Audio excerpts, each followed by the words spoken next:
Cum decurge procesul de integrare a țării noastre în Uniunea Europeană? Referendumul planificat de autorități pentru toamna anului 2024, dar și alte subiecte interesante, le vom discuta astăzi cu excelența sa, domnul Janis Mazeiks, Ambasadorul Uniunii Europene în Republica Moldova. Your Excellency, thank you for accepting this discussion with our team. First of all, I would like to discuss with you about the referendum on Moldova's accession to European Union. It is planned for this autumn, 2024. How do you think will the results of this referendum influence the process of integration of our country in the European Union?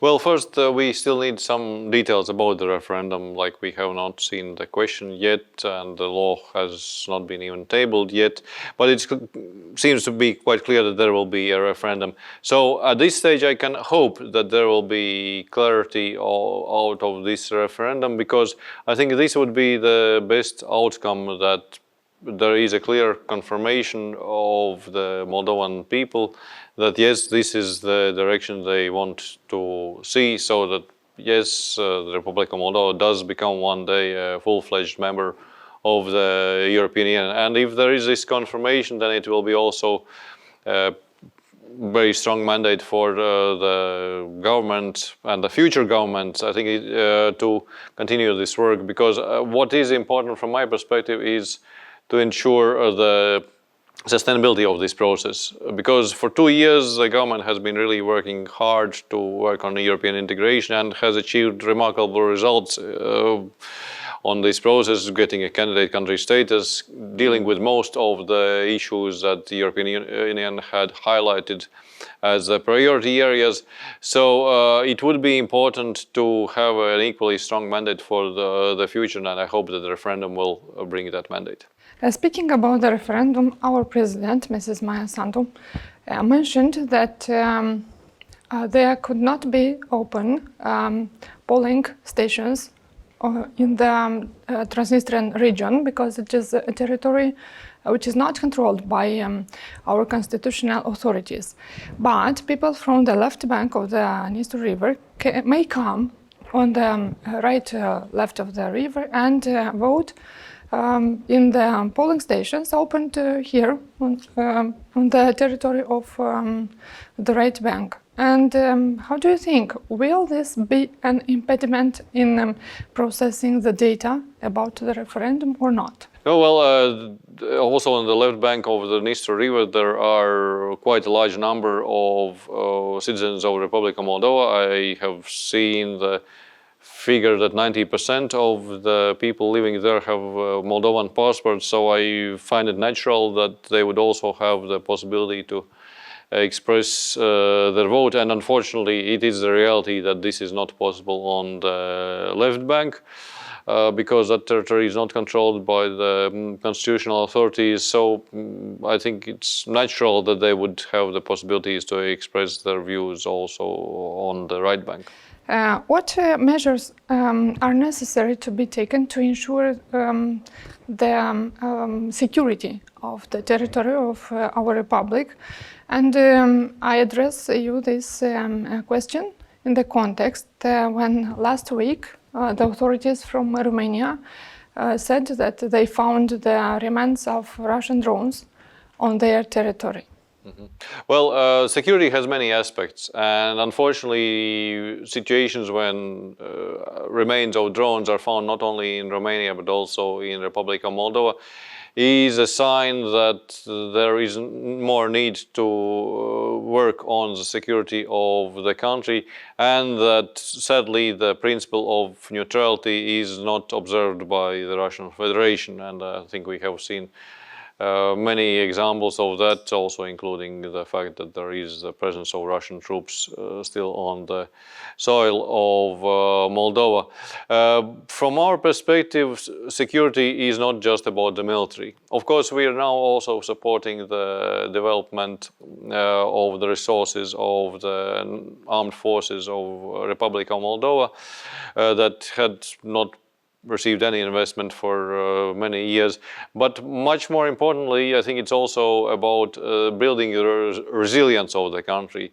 Because security is also economic security, it's political security, and I think this is the area where it's very important to move forward. For instance, if you are moving forward with European integration as a country, that brings you more security, because the European Union is a zone of peace and security, and that is also committed to the security of its member states. If the country becomes less dependent on the foreign sources of fossil fuels, like you have managed now to get rid of the dependence on Russian gas, and you have managed to find solutions to look for gas elsewhere, that also increases your security. If your country becomes less affected by corruption, that also is something that contributes to the security of the country. And so this aspect of security and resilience is something that we pay very big attention to. What are the main aspects of the European integration plan for the Republic of Moldova, and how do you see its evolution in the near future? Well, there are plans for of the Republic of Moldova, how they are going to work on European integration, and that's currently in motion, the setting up of the European Bureau of Integration and all the working groups. From our side, on the EU side, the framework is as follows: that Republic of Moldova has become a candidate country, that there has been a decision taken to start accession negotiations. So now we are at the stage when we are preparing for these negotiations, which means that already there are meetings in Brussels with the Moldovan officials who will be later on involved in negotiations, explaining what exactly the negotiations are about, because negotiations is not something abstract. It will be on different sets of common EU pieces of legislation and their application.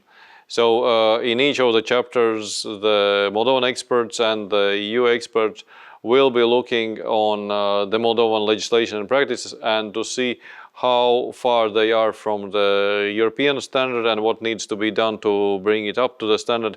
And it's not only about legislation, it's also about the human resources, so whether there are institutions that would be capable to implement those pieces of legislation, and if they have adequate resources. And this is what we are going to work on in the coming years. Referring to the candidate status of our country, given in June 2022, along with the Ukraine, we have passed nearly 2 years, as you have mentioned, and I want to ask you about those 9 conditions put forward to our local authorities from Moldova. Is Brussels satisfied by the way these recommendations are improved at the moment? Overall, we are satisfied, and the best sign of that is the fact that first, already in October last year, the European Commission concluded that out of the 9 points, 6 had been implemented completely. And then, in the meantime, the country has continued working on the remaining 3, and by now it is also clear that on 2 of them there is sufficient progress, that is on providing additional resources to anti-corruption prosecution and on improving legislation and anti-money laundering. There is still one area where there needs to continue more work, and that is the appointments of the top judicial authorities. And we have seen some setbacks there with the appointment of Prosecutor General, but this is also something that one can expect that would happen. And also, getting back to your question, how satisfied we are. Of course, it's not not always 100% satisfaction. It's also sometimes that we will need to return to some of the issues that are considered as fulfilled, because that's objective reality, that your legislation continues to evolve, your needs continue to evolve. So that's why it is important also in the future to continue checking on all the aspects of our cooperation and to see if there is something that needs to be adjusted. And I'm sure that there will be needs to adjust things, because no reform is being done in infallible way, so that there would be no mistakes made. What is important is then to do the necessary corrections. Remaining on this topic of the reforms, how do you assess the progress made in the domain of justice, anti-corruption and respect for human rights by the Republic of Moldova? Well, we continue to see progress, and it's also an area where we have not expected that there would be some very quick solutions. In fact, we as the European Union were encouraging the authorities not to rush things and to adopt a more gradual approach. And this has led to the results that we already see the first structures that have been vetted and cleaned up, and this process is continuing, and we have not only a timeline, but we have also structures in place to do that. What is still to be achieved is getting from the highest levels of the judicial authorities to the lower levels, and that will take time. And that may also be source of frustration for the people, because most likely they are not going to encounter the Supreme Court in their daily lives. What they would encounter is the judges at the lower levels, and for the cleaning up process to reach those lower levels, it will take time. Maybe this is also a good moment to touch upon the latest scandal, which is has been raised about the pre-vetting commission and its chair. From my perspective, the pre-vetting process has been a success. Already last year, when you could see that out of 29 candidates, 5 managed to get through that filter, it shows that it's very serious. And I have been reading with interest, of course, the investigation about the chair of the pre-vetting commission, but after having read it, I do not really see issues of integrity there. Yes, he has been leading a reform process in the International Criminal Court. Yes, there have been some people who have been complaining about that process and who have received compensations. Whether that is something that would undermine his independence or integrity, not from my perspective. It's just something that he has been engaged professionally elsewhere. So equally, the issue of his employment elsewhere, unlike to some of the speculations, this has never been hidden. It has been on his CV that has been submitted on the authorities, and this is something that has been also checked with the Moldovan authorities beforehand, if that wouldn't be an issue, and the assurances were given that yes, there is a limitation, but that refers to public employment in Moldova, which makes sense. And frankly, this is not something that he would have devoted more than, I think, 5 days in the past 2 years, his part-time employment in the Netherlands. So I think what is important now is to conclude the pre-vetting process, because there's only small things outstanding, and then to move forward with the vetting processes of the judiciary and of prosecution, so that these results of the cleaned up judiciary and prosecution can get down to the lower levels and then also affect positively the whole society. Would you like to mention some other challenges concerning the reforms? Well, the reforms, and that's not only about the reforms in the judiciary, it will be a big challenge, the human resources. That's something that is seen in almost every sphere of life when it comes to the public administration. So it is important to do several things. One is to continue working on increasing the salaries. We have seen some improvements already last year. and I hope that more people would be interested in joining the different Moldovan institutions, but then also how to train them, because we were already talking about the implementation of acquis. Well, that's also about that not only to have people, but to have people who are trained for the job and who are able to do it well. And that's a challenge that we will not be able to solve in 1 year, but it will take several years. Do you think human resource development strategy in our country, if it is possible to have such a document, such a strategy, a national strategy, will help us improve this sector? Well, human resource strategy is clearly important, because then you have to have some point of reference to work on. For public administration reform, there is already a strategy, so that is in place, so that the country can rely on it. Just that it's not enough just to have a strategy, it's also about assigning sufficient resources for its implementation. That's something that will take time. Thank you. And how do you think that civil society may have a continuous engagement in promoting the European integration and European values in the Republic of Moldova? Well, we are here in Kamenka, which I think is a very good example where civil society can make a difference.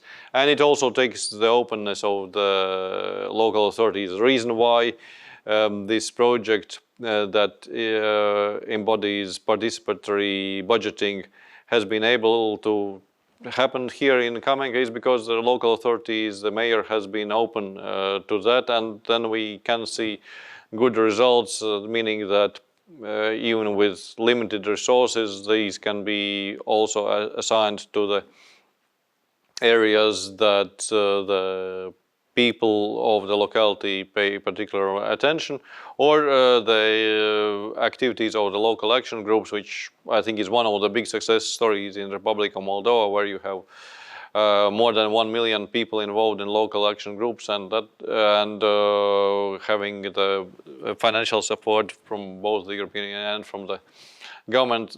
These are the things that the people can meaningfully affect the life of the community and of the country as a whole. But then, of course, the civil society has very meaningful impact here in Moldova, because of our support, because we have been building their capacity, their training, and that's why civil society has been also able to influence different pieces of legislation because they have the expertise. What is important is still to improve some of the processes when it comes to taking their views into account when it comes different legislations in the parliament, so that there is adequate time for seeing public consultations. We see some improvements, but the picture is not perfect yet. Let's put it that way. So that the civil society can have a view on draft legislation before it is adopted. Thanks. And the last but not the least question for today, because I understand that your team is also in a hurry. Which is the role of mass media in promoting the European values, the European integration process, of informing correctly and transparently the audience about this process, and if it is there something to be mentioned about the role of mass media in informing the audience about the role of this referendum, and if you can influence the positive result of it, as mass media in general. I think the mass media has several roles in these issues. One is the informing, but other is opinion making. When it comes to informing, of course, it is very important that the reporting is objective, and there is also the critical evaluation of the information that is out there.